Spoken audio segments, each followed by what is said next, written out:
So here, good morning students. Today we will study the next topic of Introduction to Accounting for 11th class. Here we are going to study about the objectives of accounting. So the one objective is maintaining accounting records. Main objective of accounting is to record the transactions of the financial nature in the books of accounts. The records are to be maintained following the accounting principles in the significant manner only for the financial transactions. जो non financial transactions हैं उनको हम books में record नहीं करते हैं. Next is determining profit and loss. This is the main objective of the accounting, that by preparation of the accounting information financial statements, we first wants to know as the owner what is the profit of the business, profit or loss. If there is a loss, why it's a loss, it is to be converted into profits. Next is the determining the financial position. Financial position, we mean the statement, the position statement of the business, that is the total assets of the firm and the liabilities of the firm. This is also determined by the financial accounting.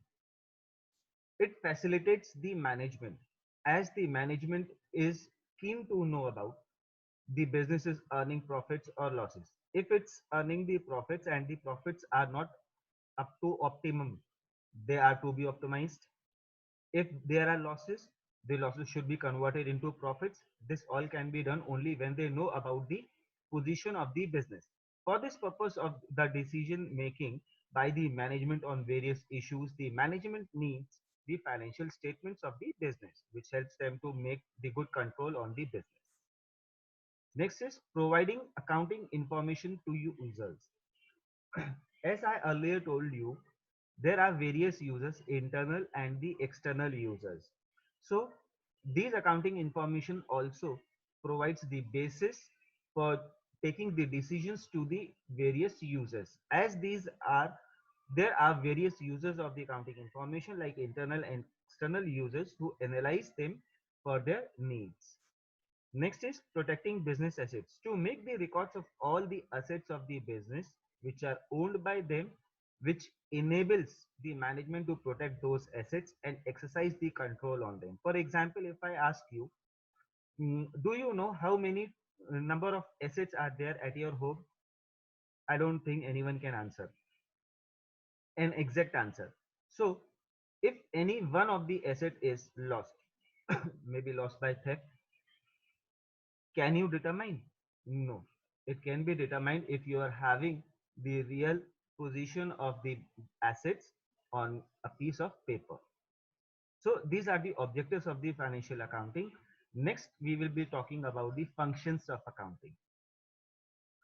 First is maintaining systematic accounting records. The reliable financial records or the statements are the basic needs of the management, which can be done by following the basic accounting rules, principles, and concepts. Hence, the primary function of accounting is to maintain the accounting information in a significant manner. Next is preparation of the financial statements. As I already told you, financial statements comprises of two things: trading and profit and loss account and balance sheet. Trading and profit and loss account is also known as the income statement, and balance sheet is known as the position statement. Meeting the legal requirements. Yes, this is also the function of accounting. It's very important, as the accounting information are accepted as the valid evidence by the court of law, that is Companies Act 2013. Sometimes even this is the requirement by the law also. So the law, they may ask you to prepare the financial statements on an yearly basis depending on the conditions. Communicating the financial information.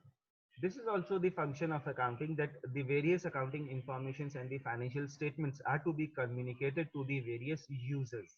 So communicating to the various users is another function of accounting to the various interested parties like internal users, owners, management and employees, and external users like banks, creditors, debtors, government, investors, researchers, etc. Assistance to the management to make the decision regarding the business to work efficiently and effectively. The management needs the various accounting information so that the control can be taken in the proper time. So these are the functions of accounting. Now we will talk about the advantages of accounting. Advantages is, first, it gives the financial information about the business. It provides the assistance to the management, as just I told you before. It helps to replace the memory. Replace the memory means when we are having the record, we will not forget that this asset is there with us. So if in case of loss, we can directly claim it. It facilitates the comparative study. Comparative study may be done in two ways: that comparison with the data of our company with the previous year data, जो इस साल का data है उसको हम पिछले साल के डेटा से कंपेयर करेंगे. दूसरा, हम अपने कंपनी के डेटा को दूसरी कंपनी के डेटा से कंपेयर भी कर सकते हैं. It helps in the settlement of the tax liabilities. Say if the government comes to your house, the income tax authorities, and they ask you to pay the tax of rupees 2 lakh, will you pay? No, na. What we will say, our in total income is 2 lakh rupees. How can we pay the tax of 2 lakh? We will pay the tax on 2 lakh, right? So this can be done only when the financial statements are prepared. It helps in taking the loans from government and financial institutions. For taking the loans also, government or financial institutions, they will ask you for the statements of previous 3 years. So this helps us. It becomes the basis as the evidence in the eye of law and court, as each and every transaction is recorded in the books with some evidence, with the basis of bills, vouchers, and other documents. So this is treated as an evidence in the eye of law. It facilitates the owner in the sale of the business. At the time of the sale of the business, we want to know the total assets of the business, total liabilities of the business, that is total net worth of the business, that can be ascertained with the help of the financial statements. It also provides the assistance in the event of insolvency. Insolvency means in case of bankruptcy, when we are not in a position to pay the debts. At that time also the financial statements gives us some data so that we can do it in a good way.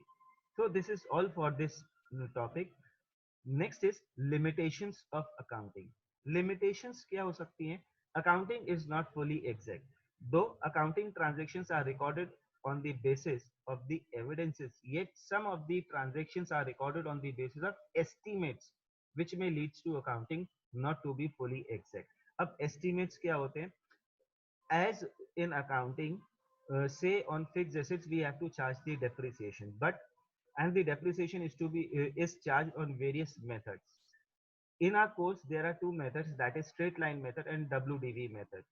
Say in place of straight line method we are using WDV method, written down value method, and in place of WDV method we are using straight line method, because in both of these methods the value of the depreciation, the amount of depreciation will be different. So it may be inflated or deflated. In the same way, the value of stock is valued by different methods. There is last in, first in, first out, weighted average profit method, and many other methods. So by taking the other methods, we may inflate or deflate the value of the assets. Unrealistic informations. Accounting is done on the basis of some rules and concepts which may lead to the unrealistic value of the assets, which makes the accounting information unrealistic information. Why such? Say the assets are to be recorded in the books at the price which is lower, sorry, at the price at which it is acquired, less depreciation. Say we purchase the asset for rupees 10 lakh and the depreciation at the rate of 10% comes to 1 lakh. After deducting this 1 lakh, the value will be 9 lakh, which is recorded in the books of accounts. But just say, will this car, if you want to say, can be sold at 9 lakh rupees? No, it may be sold at say 7 lakh or 6 lakh or 8 lakh, whatever. So the position, the information may be unrealistic. Accounting ignores the qualitative elements. Yes, the quality is not recorded in the books of accounts. Only the financial transactions are recorded in the books of accounts. So the qualitative aspects are ignored. Accounting ignores the effect of price level changes.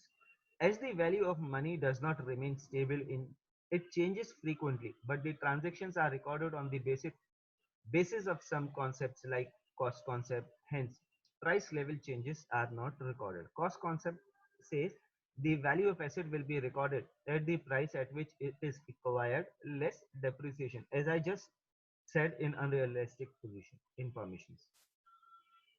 Accounting may lead to window dressing. Window dressing means just making the accounts more better for the users to see. That is, we have inflated or deflated the accounts with the personal biases. It means to manipulation of the accounting information to conceal vital facts and present them to show a better position than it is in actual. For example, charging the depreciation on assets by straight line method in place of written down value method or vice versa. So these are the limitations, and thank you for this class. Have a nice day.